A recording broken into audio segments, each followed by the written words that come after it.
Hey, you, friend with the AirPods in listening. Guess what? You can watch this episode in video now. I know.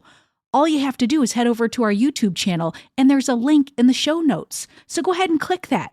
You can see all the faces that producer Steph and I make when we're about to say the same thing at the exact same time. It's pretty cool. Check us out. Edit audio. Hello, everyone. I'm Robin Hopkins, and this is Well Adjusting, where I talk to people about life stuff, but not in an NPR way. It's more like we're at the bar, having cocktails, getting into your business sort of way. It's giving drunk NPR. Oh, and producer Steph is here too. Hello. All right, the genesis of today's episode is quite simple. I was out with my pals, and I had a couple of margaritas, and I'd been feeling kind of blue lately, and I was wondering if, perhaps I should be reaching out and talking to my old therapist or something. And then immediately after, I started feeling like a fraud because, this is an advice show of sorts, right? So I'm doing something about this. I text producer Steph. By the way, I didn't call my therapist. I just was like, I'm going to text producer Steph all about holding myself accountable. Let's do an episode about this. And then I woke up and I was immediately like, no, let's not. Let's not do that. But I had already sent the email. So welcome to, Robin and Steph telling themselves. All right, Steph, here we are. Here we are. How many months later after you sent that email? 2, maybe? Which I need you to know that I got that email and it was something like, 9 p.m. at night or something. But it was like a weekend. Super late for me, though. I was looked at my phone and I saw it and I read it. But then the next day I looked at my phone again and I was like, where's that text message from Robin? And now on iMessage, you can delete things. So I thought you had deleted the message. And I was looking through all of my stuff and I was like, oh my God, Robin got embarrassed, blah, blah, blah. And then deleted or drunk texted me or something. So then I was looking through everything and I think I texted you. I was like, am I mistaken or making this up or did you actually text me? And then I was like, no, I'm super old and I emailed it. Yeah. But the feeling behind it is there that maybe you would have been like, oh, actually, I don't want to talk about that when you wake up in the morning or something. You were not wrong at all. So then we somehow it gets added to the production meeting agenda. I'm somehow Steph. And everyone's like, let's do it. And then I'm like, well, I don't know. Now, my shoulders are up and my voice is up and I'm starting to try to back away from it in front of 17 people. And all of a sudden, Maria, lead producer and amazing editor extraordinaire, Maria's like, Robin, while you're thinking about this, because she's British and all I'm doing is channeling Harry Potter, while you're thinking about this, why don't you just maybe capture some audio about how you're feeling? And I was like, oh my God, you're so sneaky as a producer that you're like, we're going to make this no matter what. And I want to get where she was. Yeah. Did you capture audio? No. Okay, so this is the audio. I knew I we're would remember capturing. exactly where I was, which is I no longer want to do this. I will say, this was presented as Robin and Steph tell on themselves, but I feel even that was in a slight effort to Well, I can't be alone telling on myself. Why is it just Robin tells on herself? Minimize you gotta have the shit thing. too. Come on. I mean, it could be just Robin doesn't want to go back to therapy. Are you trying to get out of the idea that we were also going to talk about you? Or this is the thing that I think is really interesting is that I think that the reason that it wasn't just I didn't want to be alone with it. Sure. Though that was a valid feeling. It was there. I acknowledge that. But it was also that I think that you and I are the type of people who people think we share a lot. Mm-hmm. And we share very detailed things about stuff that's not sanitized or not that might be very difficult for people sometimes to hear.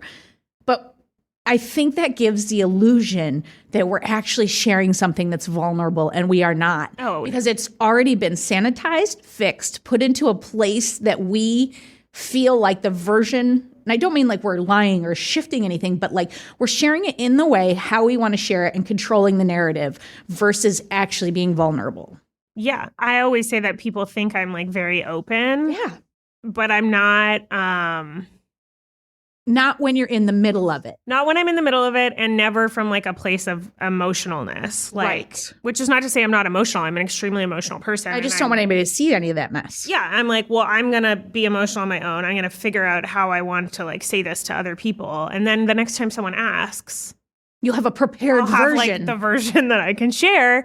And it's like almost like a script. Yeah. And even then, you're not looking for anyone to offer any insight that would be helpful. You're just saying it. And I think sometimes I'm going to just do what I make every guest do. I'm going to put it in I statements, but I say it in a way that I've come to some conclusion. I'm working on it in some way. And so I'm testing it out. I'm testing it out to see how I feel, but I'm not testing it out in a way where I'm asking for help. And I've been thinking about it. I mean, some of it I believe is, just the things that we've been saying to ourselves for the last 2 years, global pandemic, like the environment, that like all of the catastrophe stuff that we did talk about in the optimism episode. But it is also, I'm in the middle of hormone replacement therapy. I'm stepping into menopause and I'm trying to figure out my back hurts all the time right now. I just got an IUD and I'm like cramping and spotting and like I can't get it right. And it all feels like a lot, and so like I had this talk with my wife and I had this other experience with my 4 friends. I'm just going to tell them both quickly, saying like, if I'm saying this out loud, if I'm asking for help, I'm going to start crying. But if I'm asking for help, it's got to be really bad for me to say that. Like I'm not okay. And like people miss it, but they miss it because I don't let them see it. Like I had this weekend with my 3 best friends, my gal pals. Carrie was one of our experts of the day on here, several episodes. She has this beautiful, beautiful home outside of Portland, like fucking Mediterranean house built around a pool. It's like to die for. And she picked us up with a cooler, with sandwiches, with road cocktails. Oh my God. And she was like, I have everything that you guys need at the house. There's a masseuse coming Saturday. We did not leave her house. And it was this amazing weekend. And we talked about like life and everything. And I had been in not the best place going into it. And on the plane ride home, I was so upset with myself because I didn't say anything. Like I didn't, like these are my best friends. And I didn't do it. I wouldn't go there. And I was so pissed at myself that I let an opportunity like that to that they could have helped me and I couldn't have it. So this is stupid. Whose idea was this? So that's the genesis of the show. I feel like let's talk about Steph now. How does everybody feel about that? Well, first of all, I'm sorry that happened. But also, ways that Robin's going to feel more uncomfortable. In the way that you would say this to anyone else that was coming on this show, like your instinct is to punish yourself and like berate yourself for not being able to be vulnerable when really like what's the more gentle thing, Yeah, no, the more gentle thing is to just slowly try to work on it and just do what I can with it. And I do think like that is growth for me. That is growth for me to be like, I'm struggling right now. Like I just don't, it's like I went on this trip with Barron, who's my, former intern, now former boss. And we were both talking about, we're both like really loud personalities who like are very similar. And he was like, I do feel like no one ever asks me if I'm okay. And I was like, oh my God, I do too. But then I'm like, maybe I'm just being like maybe people ask me as much as they ask anybody else. And I'm just being all sensitive about it. I want to be left alone until that very second I don't. And then I want the people close to me to notice. And how would they notice when I've set up a whole world for them not to notice? It's a catch-22. It's not like, so I'm not mad at them. It's really, I just have to. Like, I think if someone were to ask, like if I was to ask a person, like, are you okay? Maybe I'd have to ask twice because most people would be like, yeah, I'm fine. Yeah, sure, of course, and then you have to be like, no, like, are you really okay? But I think for you and me, if someone were asking me, they'd probably have to ask me like 15 times. Or come around in a different way. Yeah. So I think it's less that people aren't, I mean, maybe people are asking less because you have this like facade that everything is okay. But also I think in order for you to answer the question in a way that's vulnerable, it would take a little more. Yeah. Well, it's just like, I've been trying to think about like, what would it even take? So like one of our experts of the day, I've been open about, Patricia. She did a lot of episodes in season 1. She was my therapist, right? And like I've gone to her off and on over the years. And God, I mean, it would be funny to cut to Patricia and be like, yeah, she is really, let me get the files out. No, but like, she like, I would feel in the beginning just like when I shared something that I was really not okay with, like just fucking naked, just like, oh my God, did I just say that out loud? And there was like a shame, and there was like, I had to do so much work to get to a point where I could like say the things that I say very casually now. Like that was a lot of work. Yeah.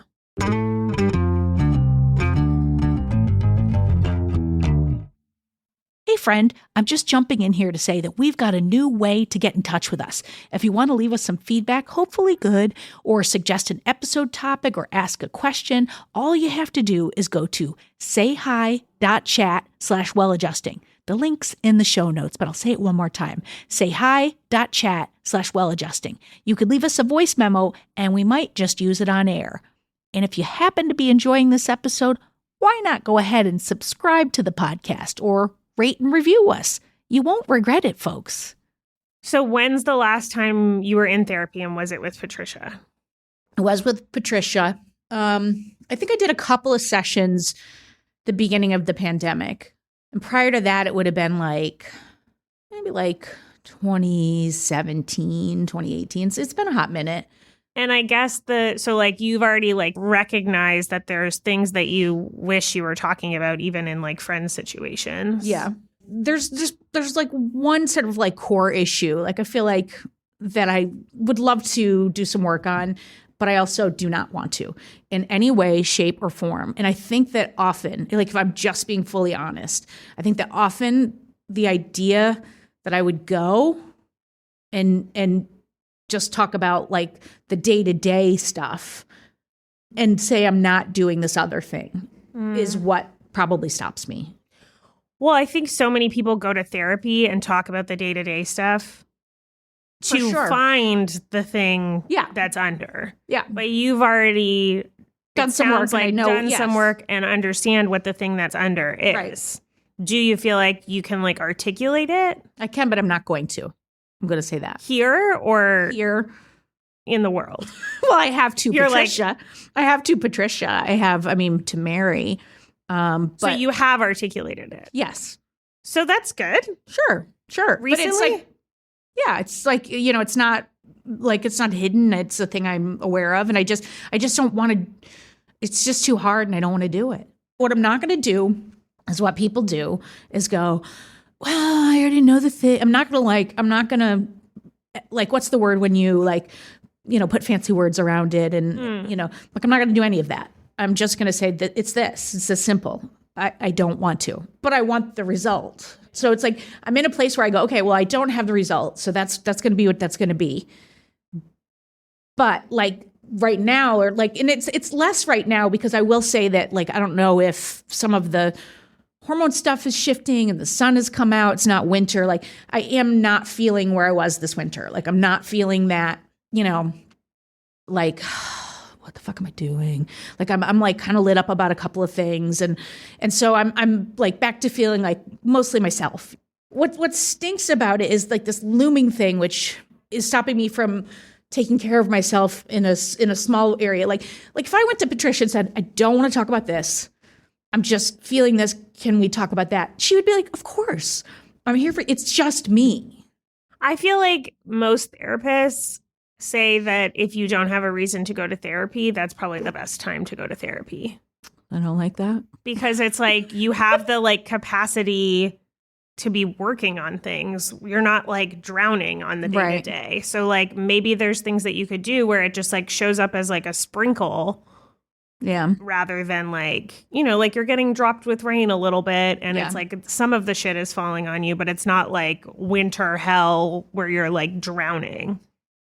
I think the reality is, and I think what's good about this conversation, besides just having it, I think it's helpful. But beyond that is I think it's helpful too, even in our listening of people of I think I can be cavalier with, I know it's hard, but you're going to just face it. You could do this. You've got this. Let's set a goal. And it's and I'm out here being I'm fucking scared. And I don't want it. I'm a 12-year-old, a defiant, probably not even 12, more toddler being no. But it is scary. No. I mean, and it brings up lots of shit. I did this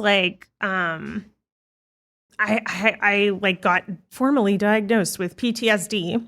And I was like, okay, I should do like PTSD therapy. And then I had to talk to my doctor about it. And my doctor was like, well, that's a lot to work through, like blah, blah, blah. Like, make sure you're in a good place to do it. And I was like, okay, pandemic happened. Wicked not in a good place.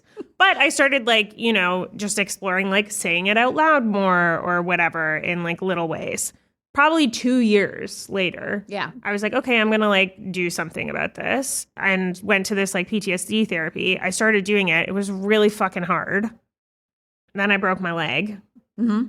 I was like, I can't do both of these things. Also, I'm like not lucid enough. Stopped. Yeah. And now I can't go back to it. Like, I'm like, I feel like there's a block there. And that's like the only thing I can think of where I'm like sort of relating to you, where it's like, I started this thing and I started the work and I felt how hard it was. And then I was like, okay, I have to stop for very real reasons. And now I'm like, fuck, I don't want to go back to doing that. Like, I'm fine. I feel fine. And in a lot of ways, I am fine. And I know that there's this like looming thing that I'm going to have to deal with, that I want to deal with because I want to be over here and get the results. But like, the reality is right now is not the time for me. So like, I think both of those things can be true. I think like, first of all, I'm in like regular therapy right now, therapy with my family right now, and therapy with my partner. No one could accuse you of not doing like work. I'm doing all of the therapy You're doing right now. plenty of work. So like, I don't need another therapy right now. I like physically don't have the time for it or budget or anything. So I do want to say that there is like validity to that if you don't feel like you have the capacity right now. But what it sounds like you're saying to me is that you do have the capacity, you just have a blocker, which feels like a different thing. I mean, I think both can be true. Yeah. Like, do I have the capacity? Probably, yes. And do I not want to do it? Absolutely. I think we're pretty clear on that. I think I said that pretty well.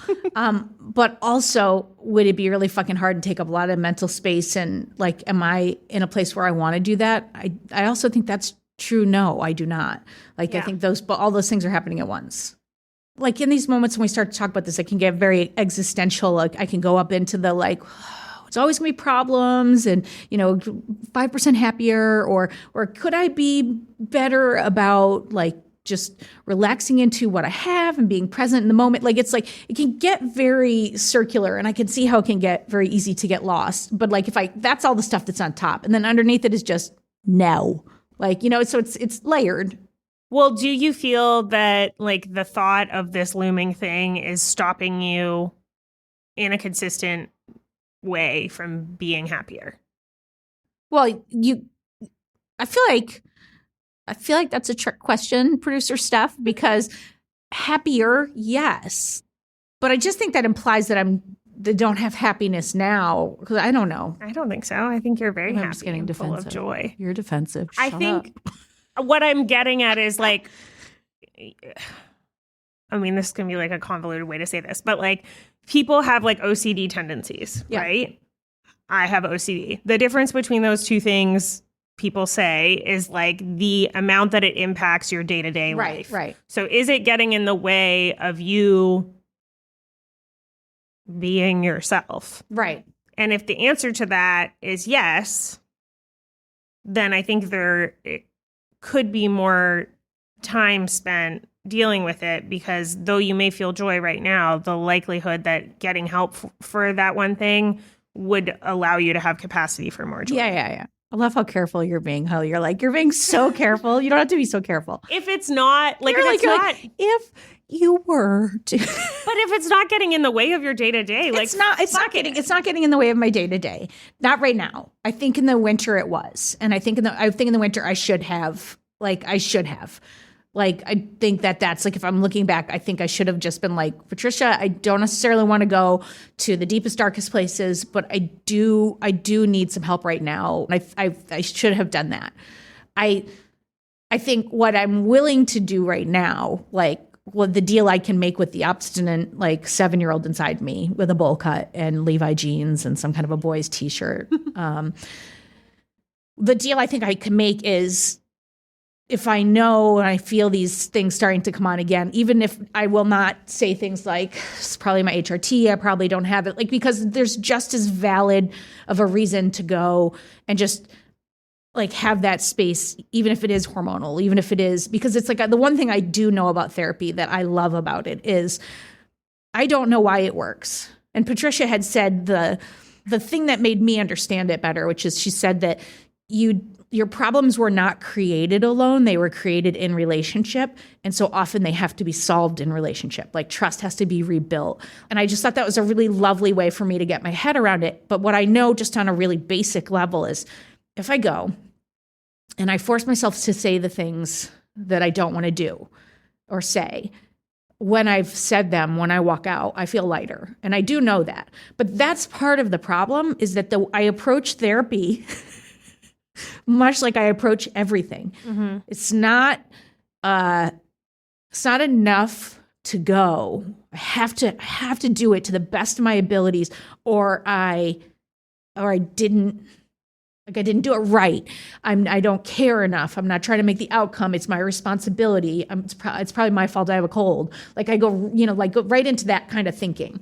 So what I think I can commit to is saying, when I feel symptoms like that, I will make that pact with my inner annoying person, and I will say, I'm coming in lighter, and I will do it gentler. I will not set up this, because I think it's a setup for failure if I didn't do it properly. I think properly. Yes, I think that's a good thing, and I think we can like come back to that. I'm so comfortable right now, Steph. Homework. I'm so comfortable. But like for homework, where's maybe Steph's turn. It was Steph and Robin telling themselves. I will tell myself or a two. Little. But I think we should come back to that and like maybe like write out some signs or some check-ins or something so that we're like making sure, like even me, I can check in with you every month and I can ask you 15 times if you're okay and we'll see. Like something like that. But do you and Patricia have like a email or texting relationship? Yeah, no, I can email her. Yeah. If you're open to having extra homework. I don't know if I am. We'll see. We'll see. I think it could be helpful to like right now we're worried about future Robin, right? You're like, you're feeling pretty fine right now, blah, blah, blah. But you're sort of like anticipating. Well, it's life's a cycle, right? Yeah. You're not always going to stay calm and zen and cool and like, woo. So like what barriers can we remove between now and the inevitable cycle start date to feeling shitty that can help you get help? And I think one thing could be, if you're open to it. She's so eggshells right now. Is like sending an email to Patricia and being like, just saying exactly what you're saying here. Like, I saw this happen in the winter. I feel pretty fine right now. I don't think I need to talk about it like right now with you, but I just want to like open the door so that when and if I do want to talk about it, like that door is already open and you don't have to do the like, I always stop myself with my friends. I'm like, okay, well, I can't talk to like Jane about problems with my dad because Jane doesn't know the 75-year history of me and my dad, so I have to go talk to John about it. Yeah. Because John's the friend I told the history to, but I don't want to talk to John's not available right now. It's like another thing that I'm putting in my way. Right. Whereas like if you tell Patricia like, hey, this is the shit. We're not talking about it now, but we will. Like she'll be like, all right, dope. Yeah. See you in December if you need it. Yeah. But you won't do it. I don't know. I feel like it's also like dipping your toe in the water. Our hardest guest. I mean, you can not want to do things. That's fine. I'll email Patricia. I've set myself up for a real problem because you actually have Patricia's email in our files. I would never do that. Could you imagine? I'm worried about Robin. No, I would never. No. It's what you're saying is logical. I think the only reason I'm like, it's just that is sort of like one of those accountability things that's scary. And it's like, I think the problem is not now. The problem is, will I do it then, whether I've sent that email or not? I think the real issue is like, what could I put in place when I'm starting to feel sort of blue? Like, and like, what would be those signs? And like, I probably need to like a little journaling on what that would look like. But, I think I know the signs. It's like when I start saying things like, what's the point? What am I, or thinking things like, what am I doing? Oh my God, I just do this every day. Like that's a pretty big indicator. Like my food's off, that's a pretty big indicator. When I don't want to do things, when I want to sleep a lot, like those kinds of things. I like to sleep a lot anyway. I'm a sleeper. Like, what do you have to lose from sending the email? I'd like to weigh in on that at the end of the episode, Steph. I'd like to I would like I'm at a car dealership and I'm like, I'm going to go to the bathroom. Okay. I'm hiding right Deal. now. We'll come back to you in a week and ask what you have to lose by episode. sending an email. Okay. Because to me, it opens the door, lets you like dabble your toes in. It's like me saying I have PTSD out loud. I'm like, okay, that is like. Well, that's the thing. It's not just the sending the email. You're asking me to say it out loud. You're asking me to say it out loud to the person who's going to make me more accountable. And that's scary. And I'm hedging. I mean, I'm not even going to try to lie. I'm hedging. Like, you know. But no one's going to take even any of my advice after this episode. I disagree. I think it makes you more relatable. And that's the thing. It's scary. The more you say it, the less scary it becomes. No, and that's really valid. Like, I mean, I feel like that's how I process a lot of things. And sending an email is less scary than saying it in person. So if you send the email. I'll send the goddamn email, Steph. Yeah. God damn it.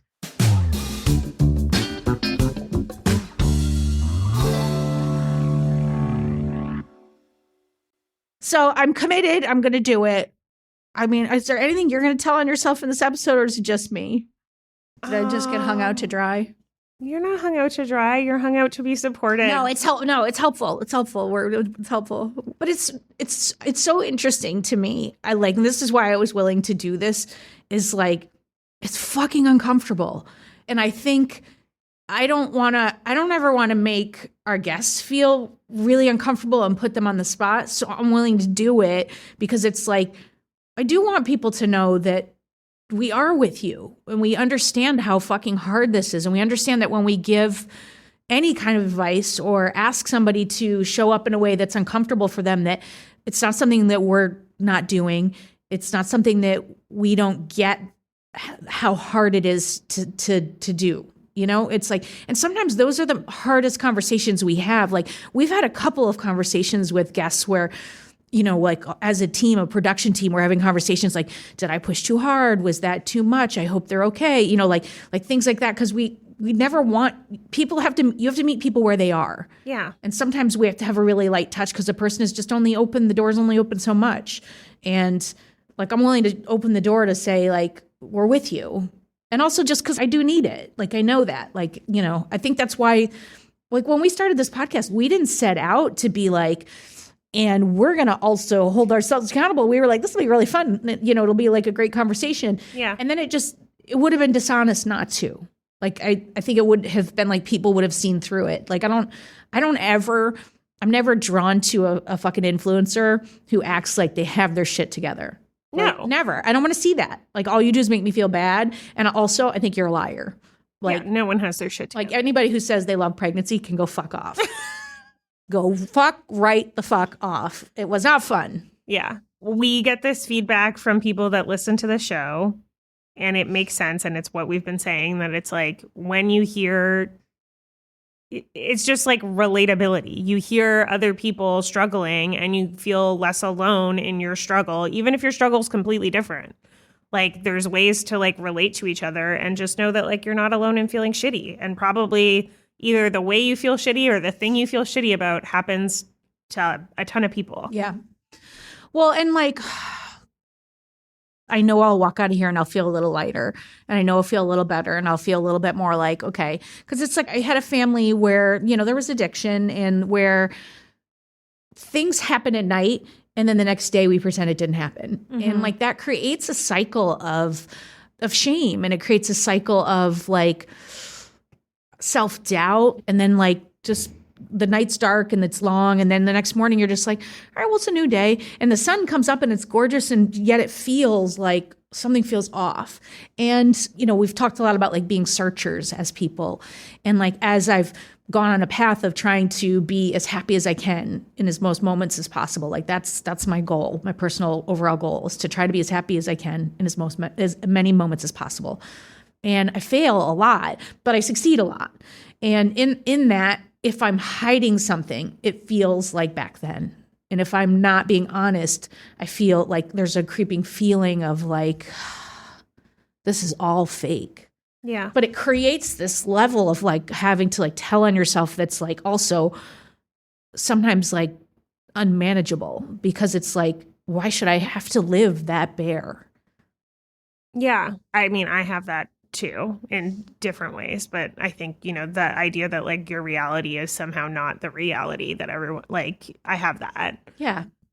And I guess just to bring this back to you in therapy, I said I'd send the email stuff. What I don't want you to be doing is like sort of gaslighting yourself to be like, well, everything's fine right now. So like, blah, blah, blah, No, yes, and I'm not knowing you, but like my yes and is like, it presents for me in actually the opposite way. It presents for me in the way that like, everyone will be like, man, you're fucking killing it. Like, look how good you're doing right now. And then I feel like a fraud because I'm feeling dark.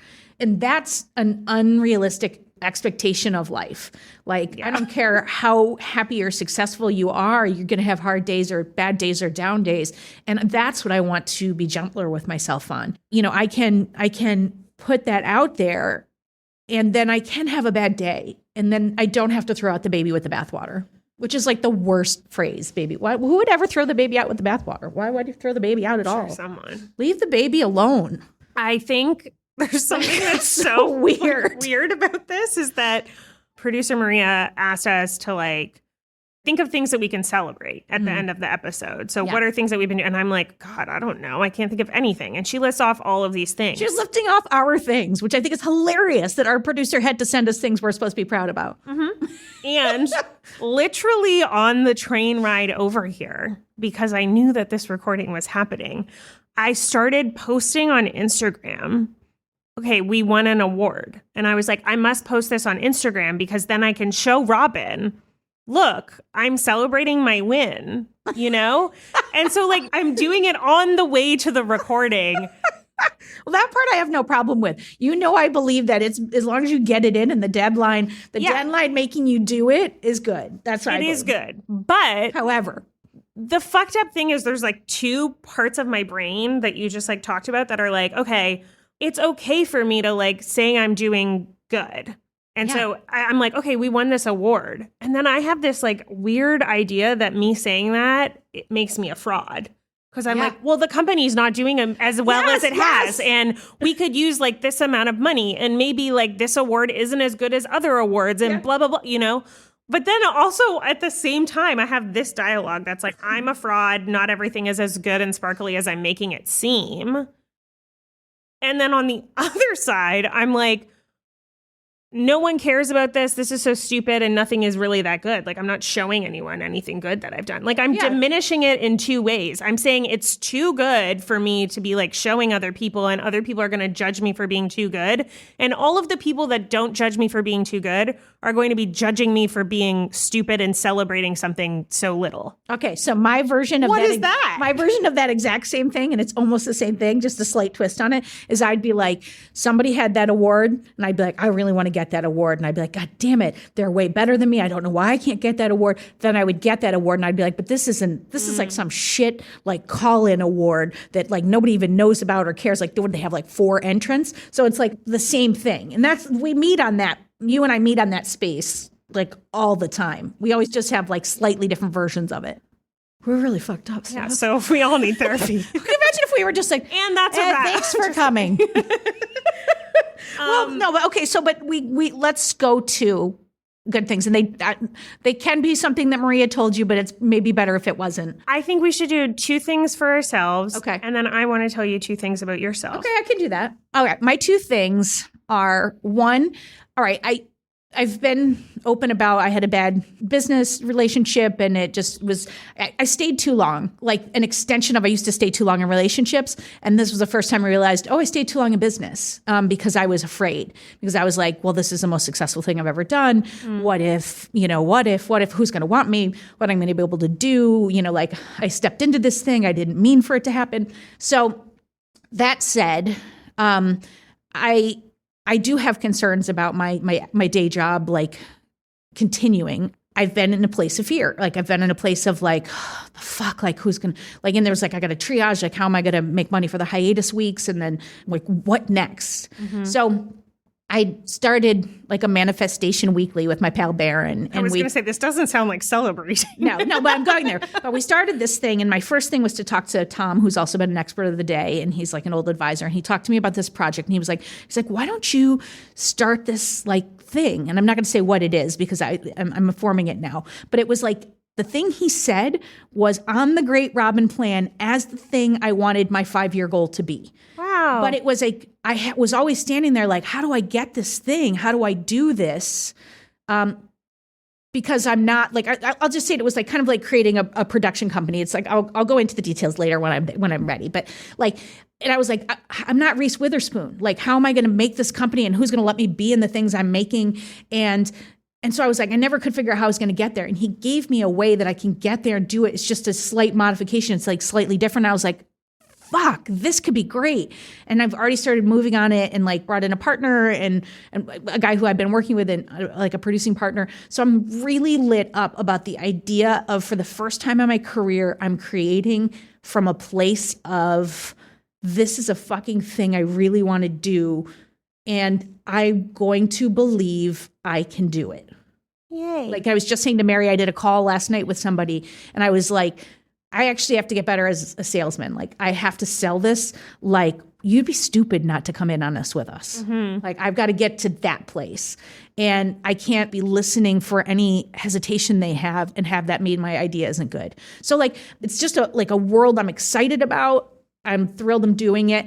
And this is my second thing. It's tied to it, but I'm thrilled that like, instead of being like, I have money fearfulness and panic about what's next, I'm trusting I'm going to build this thing. And I'm telling myself I have bridge money saved and I'm going to get there and everything's going to be okay. And I'm not letting money turn into like some weird thing. So it's like twofold. So I'm super, super proud of that right now. I feel like it was a bit of a cop-out on getting two, but I'll take Why? it. It's I'll two, take it. the money. No, it was good. It was good. It's a good two. And It's a comprehensive two. That's a humongous thing for me. Yeah, that's huge. Okay, yours. My celebratory things are that I am going to therapy with my family, which That's huge. is something I have avoided for a year. So that's a huge thing. Yeah. And less so the going, more so like I feel really proud of the like, I feel really proud of the way I'm like standing up for myself and showing up for myself. And that is just coming out in therapy, but I feel very proud of that. And so that's my celebratory. And then my second thing is that we just won an award, which I know I already said, so I can't like claim that, but I am claiming that. But the thing I'm most excited about is that it was for like a production company award, which I feel like normally like, well, I don't get to take credit for that. Like there's so many people on my team and blah, blah, blah, blah, blah, which But you built that team. I built that team, but also I'm like, that's so cool. Like, I didn't know we were even nominated for an award. So like when I got up to accept the award, my like speech was like, everyone that works with me is so amazing and I love them all and this is great. And, you know, and that was what came out of my mind. And I was like making fun of myself for saying that after, but that is really how I feel. Yeah. Like everyone that works with us is awesome. I'm really proud of everyone and their growth at this company. I like took this as a moment to like look back and be like, oh my God, look at all the ways that these people have grown. And in that myself as well. And all of us as a collective. And I think that's really cool because that's always all that I've wanted was to create like a little beautiful space for us. And you have done so. And I've done so. All right. My thing for you is I think you should be very proud that your partner just moved in. And that is a very big thing for you to like open your home in that way, and like how amazing you're being about being proactive to like make sure you all are communicating and so that the space is great for you both. And like, I think it's pretty amazing. Thanks. I'm not going to diminish that, even though I have a million things to say about diminishing You're it. trying real, I can just, your face is like that. I'm like, Thanks. yeah, thank you. I Or this is us agree. practicing just saying thank you. Thank you. I agree. My thing for you is that we're doing this recording. Yes. And I'm sure you had to like prepare yourself in some way. And I'm very proud of you for even bringing it to the table, because in a lot of ways, like sending the email, opening the door, this is also opening the door in a different way. And I'm also very grateful and fortunate that you trusted me to talk to you about it. Even if it, and all of these people, I guess, too. And everyone listening. No, but that takes a lot. Yeah. And it's like very sweet. And it also is like very in line with like the ethos of the show, which is like, we are not perfect by any means. And shit is hard sometimes. And I'm grateful to know that you are someone that I think is like amazing and has all your shit together in a way that part of having your shit together is having it fall apart. Yeah. And I think that's really cool. I think, thank you. And I think the You're thing so that I'm proud of in that is that, like, I do think that having your shit together means saying that you don't have your shit together. Yeah. It wasn't that hard. I mean, it's necessary. I mean, I didn't prepare for it to think of it. I just did. I knew once I said it, I was going to hold myself accountable in some way. I'm just going to say I'm glad I did. Great. I hope you feel a little lighter when you leave the room. I think I will. All right, Steph, I say till next week. We're going to be back. We're going to still be sort of messed up. But no, I'm going to be healed. Well, I will have sent the email to Patricia, so I'll be healed too. So you can rest assured our advice from this point forward will be fantastic. Still fucked up. Okay. You're always fantastic. Thanks to our guests, Robin and Steph. Thanks to our guest, Robin Hopkins. For more Robin, and you may need that, you probably don't need it, but like if you do, you can follow me at Real Rob Hops on all the platforms, all the socials, as the kids today say. Well Adjusting is an Edit Audio original series. It's exec produced by Steph Colburn and Robin Hopkins. Our producer and editor is Maria Passingham, and our production manager is Kathleen Speckert. Thank you to the entire Edit Audio team and to you for listening. Oh, hey, before you take out those AirPods, this show is just for entertainment. If you are in need of help, please, please, please reach out to a professional. Go ahead and get that help. You deserve it.